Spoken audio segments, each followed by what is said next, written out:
there a price too high to pay for wealth?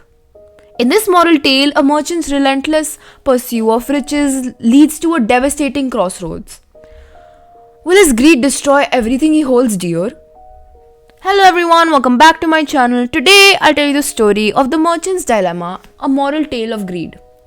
In the thriving town of Anandpur, nestled beside a wide river and busy trade routes, lived a wealthy merchant named Dhanraj, known for his fine silks, spices and jewels.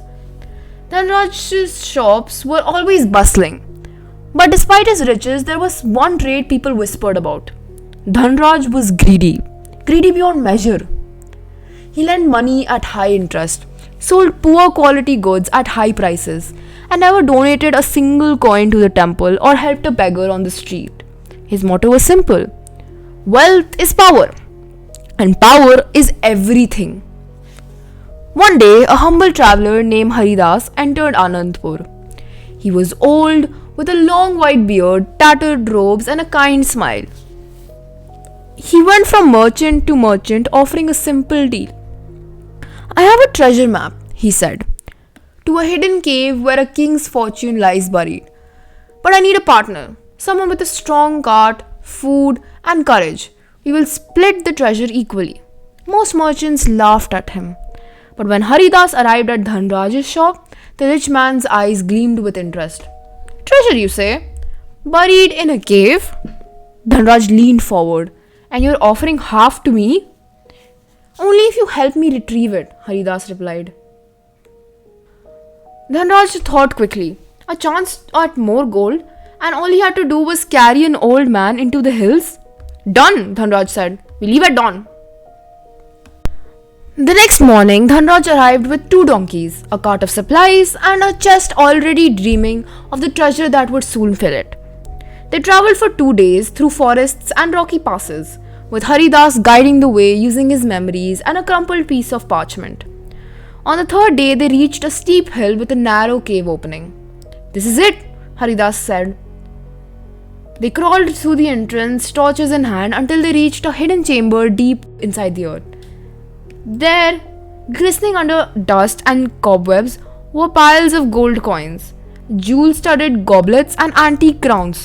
Dhanraj gasped. "It's real?" Haridas smiled. "As promised, we shall divide it equally." But as Haridas turned to leave and fetch the cart, Dhanraj's mind twisted with greed. "Why should I share this with an old fool who did nothing but point the way?" he thought.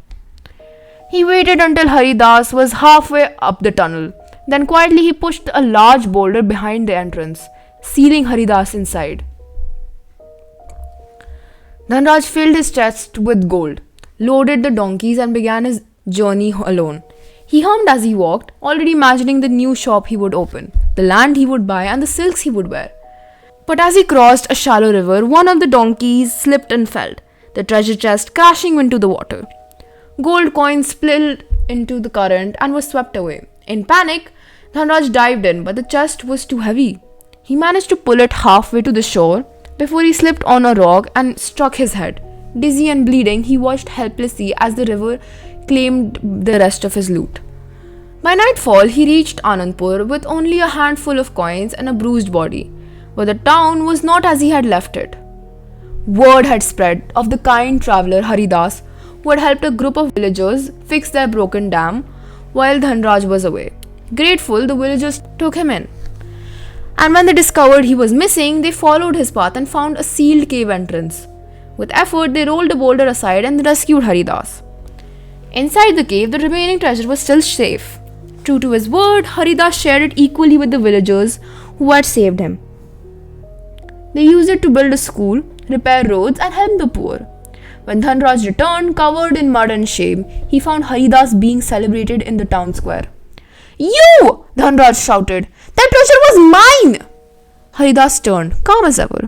The treasure belonged to no one. It was fate's gift. But greed is a thief of its own kind. The villagers turned their backs on Dhanraj, his reputation ruined, his shops boycotted, his wealth gone. Dhanraj became a warning to children and merchants alike. Years later, Dhanraj lived a modest life, working as a store helper. He gave to the poor, offered honest deals, and often told young boys the tale of how he had lost a fortune because of one foolish act. Haridas, now an honored elder, often visited Dhanraj, not with gold but with tea and kind words. One day Haridas said, had you shared the treasure, you would have been the richest man in Anandpur, not just in coin but in respect. Dhanraj nodded. I know now. Some things only greed can take away.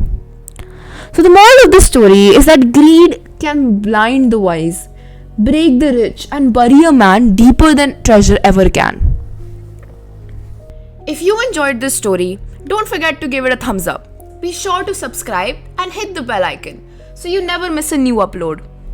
Thanks for watching, and we'll see you in the next one with another twist, another tale, and another truth. Bye bye, see you very soon.